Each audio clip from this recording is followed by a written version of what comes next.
మరి ఉత్తరం చూద్దామండి. రమణి ఏలూరు నుంచి రాస్తున్నారు.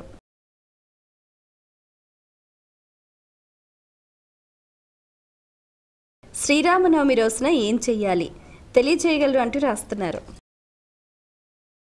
శ్రీరామనవమి నాడు శ్రీరాముని యొక్క జన్మదినం అది.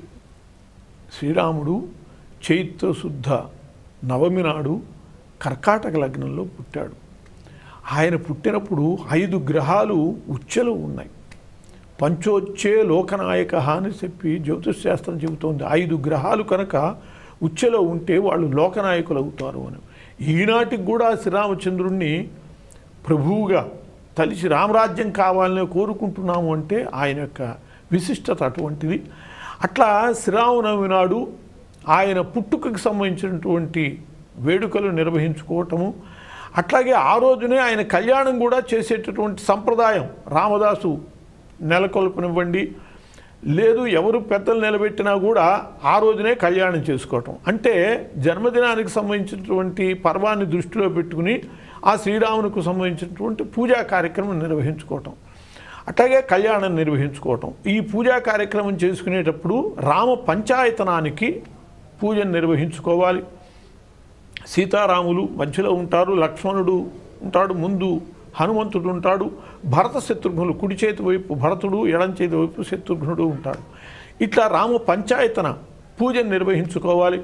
ముందు పీఠ పూజ నిర్వహించి తర్వాత ఆ శ్రీరామచంద్రునికి షోడశోపచారాలతో పూజలు చేయటం అనేటటువంటిది.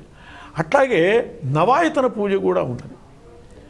అంటే దాంట్లో ఈ పంచాయతనమే కాకుండా సుగ్రీవాంగదులు అట్లాగే విభీషణుల జాంబవంతులు కూడా ఆ నలుగురు కూడా కలవటం వల్ల నవాయతన పూజ కూడా చేసేటటువంటి శ్రీరామ నాడు చేయమని చెప్పి శాస్త్రం చెబుతోంది.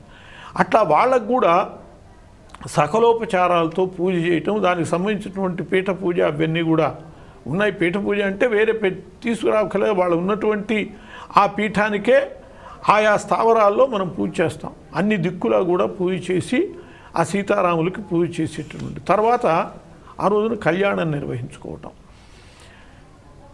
పుట్టినరోజు నాడు కళ్యాణం చేయటం ఏమిటి, పాల్గొన పౌర్ణమి నాడు కదా ఆయన పుట్టింది అని చెప్పి కొందరికి సందేహం వస్తుంది.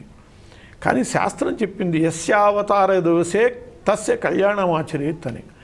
ఏ రోజున ఏ అవతారం వచ్చిందో ఆ రోజున వాళ్ళకి కళ్యాణం చేయాలి అని చెప్పి శాస్త్రం చెబుతోంది.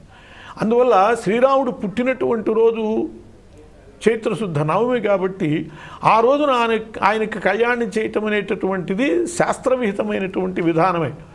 అందువల్లనే రాముడు పుట్టిన రోజైనా కూడా కళ్యాణాన్ని సర్వత్రా పొందుతున్నాడు. శ్రీరామనవమి నాడు రామదాసు అలాంటి వ్యవస్థ చేశాడు.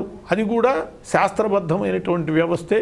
అందువల్ల శ్రీరామనవమి నాడు పుట్టినటువంటిది దశరథ రాముడి, దశరథుడికే పుట్టాడు కాబట్టి దశరథ రామునికే ఆ రోజున కళ్యాణం చేయటం అనేటటువంటిది శాస్త్రవిహితమైనటువంటి పద్ధతిగా లోకంలో నిలబడ్డది.